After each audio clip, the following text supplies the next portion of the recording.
E qual você acha que é o principal erro de percepção que as pessoas têm ao bater o olho nesse conflito, assim? Qual narrativa você tá vendo que ela tá errada, mas ela tá muito popular? Ah, essa é boa. Porque você sabe bem disso, né? Em tempos de rede social e acontecimentos que chamam a atenção das pessoas, todos os influencers viram especialistas nos assuntos que não entendem. Tem um meme muito bom, quem posta é o Faria Lima Elevator, que é tirando meu jaleco de, sei lá, economista pra botar o de geopolítica. Geopolítico, e assim por diante. E, tipo, e cripto, e não sei o quê. E Sim. todo mundo, então, entende de tudo. E aí é engraçado, porque essas pessoas, elas pegam notícias paralelas e elas conectam as notícias. Essa notícia é verdade, ela é factual. Essa outra também é. Mas a conexão que ele fez com as duas notícias não tem sentido algum. E eles fazem isso. Uma delas é: os Estados Unidos está atacando o Irã para prejudicar o fornecimento de petróleo da China. E aí, baseado no que a pessoa conclui ou deduz isso? 90% do petróleo iraniano é vendido para a China. E a dedução das pessoas, e isso é uma falha de percepção comercial, toda relação comercial, as pessoas acham que é uma relação de interdependência. Então, se eu, Irã, vendo 90% para você, eu dependo demais de você, a conclusão que você tira é: você depende demais de mim. Mas não. Não é porque 90% para mim, da minha venda, vai para você, que você está comprando 90% de mim. E, na verdade, a China só compra, de todo o petróleo que ela compra, o Irã só representa 12% do que ela compra. E aí tem a parte mais interessante. A China compra mais da Arábia Saudita e dos Emirados do que do Irã. A China investe mais dinheiro na indústria do petróleo saudita e dos Emirados do que do Irã.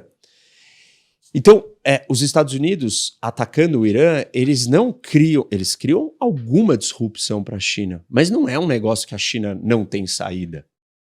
E a China não vai salvar o Irã, exatamente porque se ela entrar do lado do Irã, ela vai estar comprando uma briga com a Arábia Saudita e com os Emirados, que são fornecem mais para ela do que o outro. E o que o Irã está fazendo prejudica a China muito mais do que os Estados Unidos fez. É o Irã que está fechando o Estreito de Hormuz. Uhum. É o Irã que está impedindo que o petróleo saudita, dos Emirados, do Kuwait e de outros lugares cheguem na Ásia. Então, o Irã é o problema para todo mundo. Talvez para a Rússia não, porque a guerra favorece a Rússia de muitas maneiras. Primeiro, preço do petróleo mais alto. Termos de troca melhores para eles. Isso, aumenta a possibilidade do Putin financiar a guerra. Segunda coisa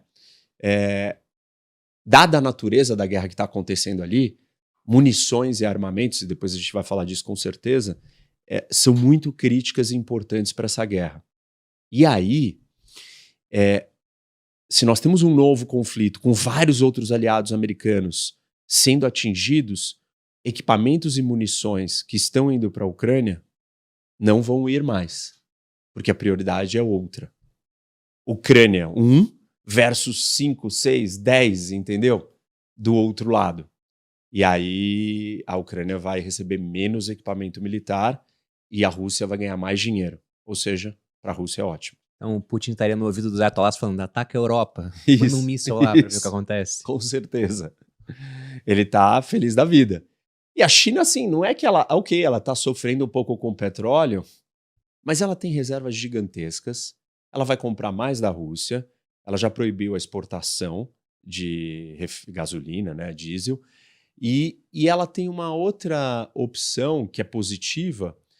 Esse gasto desse arsenal militar de mísseis são os mísseis que são usados para defender Taiwan, são os mísseis que o Japão vai precisar, que a Coreia do Sul vai precisar.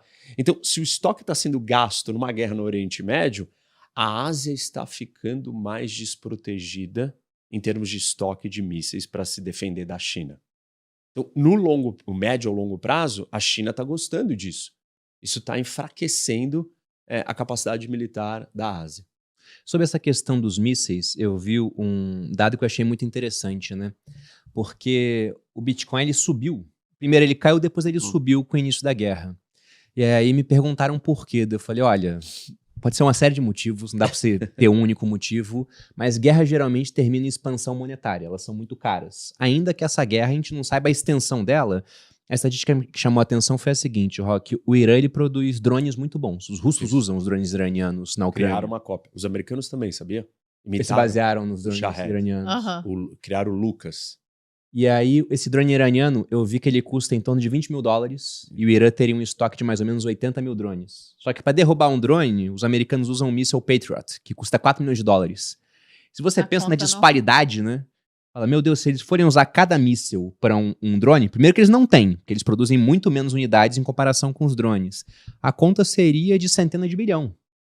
Então pensei, E aí isso teria vai que gerar mais gasto é mais expansão monetária, isso Colocar seria um monte bom de dólar pro no- Bitcoin, entendeu? Mas, sob esse ponto do armamento, o Irã, ele realmente consegue sustentar uma ofensiva maior com os drones durante algum tempo? Então, o Irã construiu cidades mísseis, que são bunkers, túneis enterrados, aonde ele depositou todos os mísseis e drones. E no começo, isso foi uma grande aposta como uma vantagem, porque eles não vão conseguir destruir o nosso arsenal. Só que agora isso está se tornando um problema, porque o arsenal está fixo num lugar.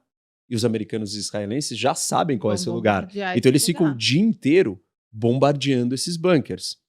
E, na verdade, como eles conquistaram uma supremacia aérea, o domínio do espaço aéreo iraniano, agora eles estão voando com aviões de vigilância e monitoramento baixo em cima desses lugares, esperando ter uma movimentação, abrir a portinha para sair o lançador.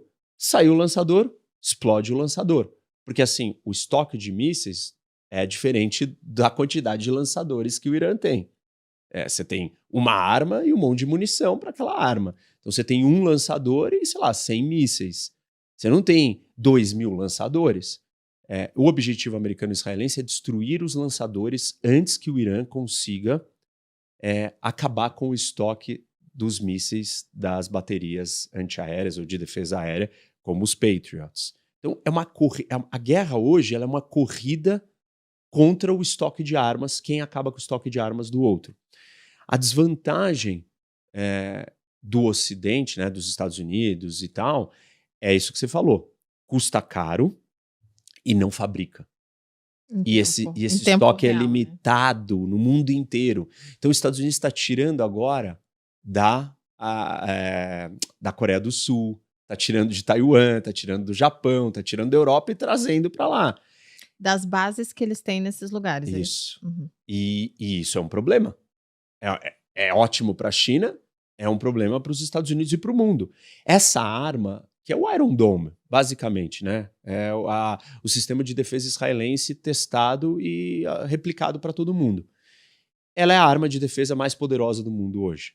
E mais importante, dada a natureza da guerra, que virou guerra aérea, a chegada dos drones, ela é uma arma fundamental. Só que ela não é sustentável com uma ameaça dos Shahed, dos drones baratos iranianos. E nesse sentido, a Ucrânia ganha uma importância gigantesca, que ninguém estava dando até hoje.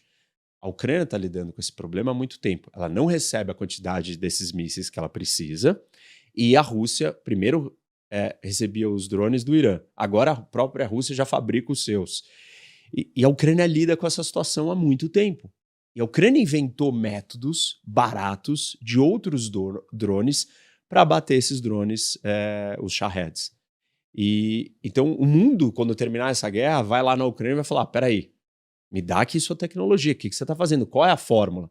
E ninguém estava valorizando. O próprio Trump não valoriza. Só damos dinheiro para a Ucrânia, para que serve a Ucrânia? Tá aí para que serve. É impossível travar uma guerra moderna com essa economia, com essa economics, entendeu? Com essa lógica econômica que você descreveu, que é exatamente o problema de hoje. Então, o Irã ele tá perdendo uma grande parte dos lançadores dele, tanto que os ataques iranianos diminuíram 85% do primeiro dia para hoje, o quanto que ele está lançando. Os drones, ele consegue lançar ainda mais, só que o estrago é menor. Qual que é o potencial do drone? O que o drone faz hoje? Ele é um drone suicida. Ele explode, ele Ele vai se direto para explode. explodir. Ah, tá, entendi. Só que ele voa bem mais devagar. E ele, assim, por exemplo, para atacar Israel com esse drone, é uma viagem de horas. Aham. Então o drone fica vindo horas. Os radares Eles israelenses já se pegam. identificam, levanta os caças, vai lá e abate o drone antes. Então, esses drones já não têm efeito contra Israel. Uhum. Contra os países do Golfo do lado, eles estão tendo efeito. E no começo, eles começaram a gastar mísseis de milhões de dólares para bater um drone de 20 mil dólares. Só que, assim, você chega com um drone, você tem que lançar 2, 3 mísseis para abater um míssil balístico ou um drone. E isso não está insustentável. A pergunta é, como é que o Irã vai conseguir lançar tudo isso? Porque cada vez que ele aparece para lançar, ele é atingido. É atingido. Então, essa é a corrida. A corrida é tentar impedir que ele lance. O estoque de drones é muito grande, o estoque balístico é menor, principalmente com o problema dos lançadores. Os drones são um problema e não tem solução. Os países do lado vão ter que começar a aguentar o tranco.